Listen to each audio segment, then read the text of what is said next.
Hello, നമുക്കിത് നോർമലായിട്ടുള്ള ഒരു പലാസോ പാൻറ്റ് എങ്ങനെ ചെയ്യാൻ നോക്കാം. ഇനി വെറും 2 അളവുകൾ മാത്രം വെച്ചിട്ടാണ് കേട്ടോ നമ്മളിവിടെ പലാസോ പാൻറ്റ് ചെയ്തെടുക്കുന്നത്. അതായത് പാൻറ്റിൻ്റെ ലെങ്ത്തും അതേപോലെ തന്നെ വേസ്റ്റ് റൗണ്ടും മാത്രമാണ് കേട്ടോ. അപ്പോൾ നമ്മൾ അതായത് ഇലാസ്റ്റിക് ഇടുന്ന ആ ഒരു ഭാഗത്തെ റൗണ്ടും മാത്രമാണ് നമ്മളിപ്പോൾ അളവെടുത്തിട്ടുള്ളൂ കേട്ടോ. ബാക്കി ക്രോച്ചൊക്കെ നമ്മളിതിൽ കണ്ടുപിടിച്ചിട്ടാണ് ചെയ്യുന്നത്. അപ്പോൾ അതിന് വേണ്ടിയിട്ട് നമ്മൾ ഫസ്റ്റ് ഇതേപോലെ തുണി 2ആക്കിയിട്ട് ഫോൾഡ് ചെയ്യുക കേട്ടോ. ഇതുപോലെ 2ആക്കി ഫോൾഡ് ചെയ്യുക.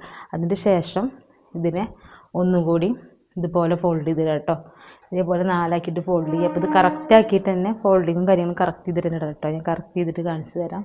അപ്പോൾ നമ്മളിവിടെ 4ആക്കിയിട്ട് തുണി ഫോൾഡ് ചെയ്തിട്ടുണ്ട് കേട്ടോ. കറക്റ്റ് ചെയ്തിട്ട് ഫോൾഡ് ചെയ്തിട്ടുണ്ട്. അതിന് ശേഷം ഇനി മുകളിൽ നിന്ന് താഴേക്കൊരു 2 ഇഞ്ച് വെച്ചിട്ട് മാർക്ക് ചെയ്തിട്ട് നമുക്ക് ഇലാസ്റ്റിക് വെക്കാനുള്ളൊരു ഇതാണ്. ഇതേപോലെ കംപ്ലീറ്റ് 2 ഇഞ്ച് വെച്ചിട്ട് നമ്മൾ മുകളിൽ നിന്ന് താഴേക്ക് ഇതേപോലെ മാർക്ക് ചെയ്ത് കൊടുക്കാം കേട്ടോ ഫസ്റ്റ്. എന്നിട്ട് അവിടെ ഒരു സ്ട്രെയിറ്റ് ലൈൻ കൊടുക്കാം. അതിൻ്റെ ശേഷം നമുക്ക് ഫുൾ ലെങ്ത്ത് എത്രയാണെന്ന് വെച്ചെങ്കിൽ ഇവിടെ നിന്നാണ് കേട്ടോ. അപ്പോൾ ഞാൻ ലെങ്ത്ത് മാർക്ക് ചെയ്യുന്നത്. അപ്പോൾ ഇവിടുന്ന് ലെങ്ത്ത് മാർക്ക് ചെയ്യുക. അപ്പോൾ ലെങ്ത്ത് എനിക്ക് വേണ്ടത് 37 അപ്പോൾ കറക്റ്റ് തന്നെ ഉള്ളൂ കേട്ടോ അതിൽ മെറ്റീരിയൽ. കാരണം പിന്നെ ഒരു എക്സ്ട്രാ ഒരു 1.5 ഇഞ്ച് കഷ്ടിച്ചോളൂ. അപ്പോൾ ഇവിടെ നമുക്ക് കട്ട് ചെയ്ത് കളയാനൊന്നുമില്ല. മൊത്തം 37 കിട്ടുന്നത് കേട്ടോ. അതിന് ശേഷം നമ്മൾ ഒരിക്കലും വേസ്റ്റ് റൗണ്ടിൻ്റെ അല്ല കേട്ടോ ഇവിടെ 4 ഭാഗമാക്കിയിട്ട് കൊടുക്കേണ്ടത്. നമ്മൾ ഇലാസ്റ്റിക് വെക്കുന്ന ഈ ഒരു ഭാഗത്ത് എപ്പോഴും ചിലപ്പോൾ വേസ്റ്റ് റൗണ്ടിൻ്റെ കൊടുത്തു കഴിഞ്ഞാൽ ഇലാസ്റ്റിക് ഇടുന്ന ഭാഗത്തെയാണ് വേസ്റ്റ് റൗണ്ട് വരുന്നത് 32 വരുന്നുള്ളൂ. പക്ഷേ ആളുടെ ഹിപ്പ് റൗണ്ട് വരുന്നത് 41.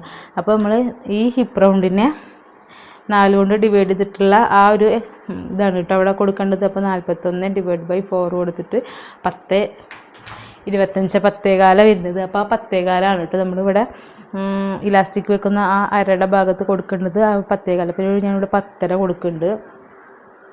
അതിൻ്റെ കൂടെ നമ്മളൊരു എക്സ്ട്രാ 4 5 തയ്യൽ തുമ്പ് കേട്ടോ. ഒന്നെങ്കിൽ 4 കൊടുക്കുക, അതല്ലാന്നുണ്ടെങ്കിൽ നല്ല തടിയൊക്കെ ഉള്ള ആൾക്കാരൊക്കെ വെച്ചെങ്കിൽ 4.5 4 5 അങ്ങനെ കൊടുക്കുക. ഞാനിപ്പോൾ ഇവിടെ 4.5 കേട്ടോ കൊടുക്കുന്നത്. എക്സ്ട്രാ ഒരു 4.5 ഇഞ്ച് കൂടി കൊടുക്കുക കേട്ടോ. അതിൻ്റെ ശേഷം നമുക്കിനി ക്രോച്ചാണ് കണ്ടുപിടിക്കേണ്ടത് കേട്ടോ. അതിൻ്റെ അടുത്ത് കേട്ടോ ഇവിടുന്ന് ഈ 2 ഇഞ്ച് മാർക്ക് ചെയ്തതിൻ്റെ താഴേക്കാണ് നമ്മളെപ്പോഴും ക്രോച്ച് അടയാളപ്പെടുത്തുന്നത്. അപ്പോൾ അതിന് വേണ്ടിയിട്ട് ഫുൾ ലെങ്ത്ത് ഞാൻ പല രീതിയിലും ക്രോച്ച് ഏരിയ കണ്ടുപിടിക്കുക. ഇപ്പോൾ ഞാൻ ചെയ്യണത് ഫുൾ ലെങ്ത്ത് 37 + 5 അപ്പോൾ 42. അപ്പോൾ 42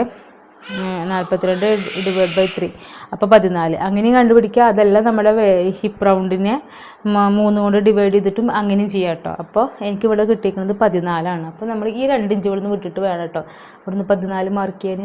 അപ്പോൾ ഇവിടെ ഞാനിത് അതുപോലെ 14 മാർക്ക് ചെയ്തിട്ടുണ്ട്. അതിൻ്റെ ശേഷം നമ്മൾ ഇവിടുന്ന് ഇങ്ങോട്ടേക്ക് ഒരു 2 അല്ലെങ്കിൽ 2.5 ഇഞ്ചൊക്കെ നമുക്ക് കൊടുക്കാം കേട്ടോ. അപ്പോൾ ഇതിന് നമ്മൾ ഇതുപോലെ സ്ട്രൈറ്റിന് അതായത് മുകളിൽ നിന്ന് നമ്മൾ 2 ഇഞ്ച് ഇവിടെ ഇലാസ്റ്റിക് വെക്കാൻ വേണ്ടത്. അപ്പോൾ അത് ഇങ്ങനെയാണ് കേട്ടോ വരിക. അപ്പോൾ ഈ ഒരു 2 ഇഞ്ച് വിട്ടിട്ട് വേണം ഇവിടുന്നാണ് നമ്മൾ 14 മാർക്ക് ചെയ്യണം കേട്ടോ. അതിൻ്റെ ശേഷം ഈ ക്രോസ് ലെങ്ത്തിൻ്റെ ഇവിടുന്ന് ഇങ്ങോട്ടേക്ക് ഒരു 2 ഇഞ്ച് അല്ലെങ്കിൽ 2.5 എങ്ങനെ വേണമെങ്കിലും എടുക്കുക. അപ്പോൾ ഞാൻ 2 എടുക്കുന്നത് 2 ഇതേപോലെ ഇങ്ങോട്ടേക്ക് മാർക്ക് ചെയ്ത് കൊടുക്കുക കേട്ടോ. എന്നിട്ട് അതിനെ ജസ്റ്റ് ഒന്ന് കർവ് ചെയ്യുക. നന്നായി കർവ് ചെയ്ത് നമ്മൾ സ്ലീവിനൊക്കെ വരക്കണ പോലെ വരക്കരുത്. അപ്പോൾ ഇവിടുന്ന് ഇങ്ങനെ വന്നിട്ട് ഇങ്ങനെ ചെറുതാക്കിയിട്ട് ഇങ്ങനെ ഒരു ചെറിയൊരു കർവ് ഷേപ്പ് കൊടുക്കുക ചെയ്യുന്നത്. ഇങ്ങനെ നന്നായിട്ട് കർവ് ചെയ്യാൻ പാടില്ല. അങ്ങനെ ചെറുതാക്കിയിട്ടൊരു കർവ് ഷേപ്പ് കൊടുക്കുക കേട്ടോ. അപ്പോൾ സിമ്പിളാണ് നമുക്ക് പലാസോ പാൻറ്റൊക്കെ കട്ട് ചെയ്യാൻ വേണ്ടിയിട്ട്.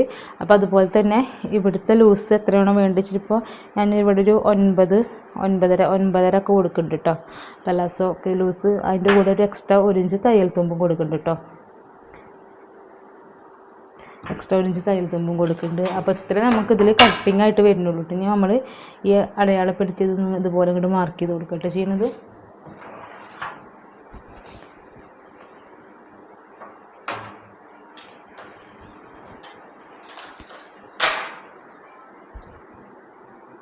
മാർക്ക് ചെയ്ത ഭാഗത്ത് കൂടെ കട്ട് ചെയ്യട്ടെ. നമ്മൾ ഈ ഒരു പീസ് ഒരിക്കലും കട്ട് ചെയ്ത് കളയരുത്. ഈ ഒരു ഭാഗം കട്ട് ചെയ്യരുത്.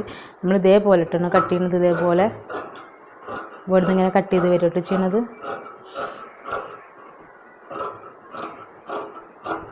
സ്റ്റിച്ച് ചെയ്യാനും പലാസോ പാൻറ്റ് സ്റ്റിച്ച് ചെയ്യാനും നമുക്ക് സിമ്പിൾ തന്നെയാണ് കേട്ടോ. അപ്പോൾ താഴെ ഇനി കട്ട് ചെയ്ത് കളയാനൊന്നുമില്ല. നമ്മൾ ഇതൊന്ന് അഡ്ജസ്റ്റ് ചെയ്തിട്ടാണെങ്കിൽ മടക്കി അടിക്കലും കാര്യങ്ങളൊക്കെ ചെയ്യുക. അപ്പോൾ അതുപോലെ തന്നെ ഈ ഷേപ്പും കട്ട് ചെയ്ത് കൊടുക്കുക കേട്ടോ.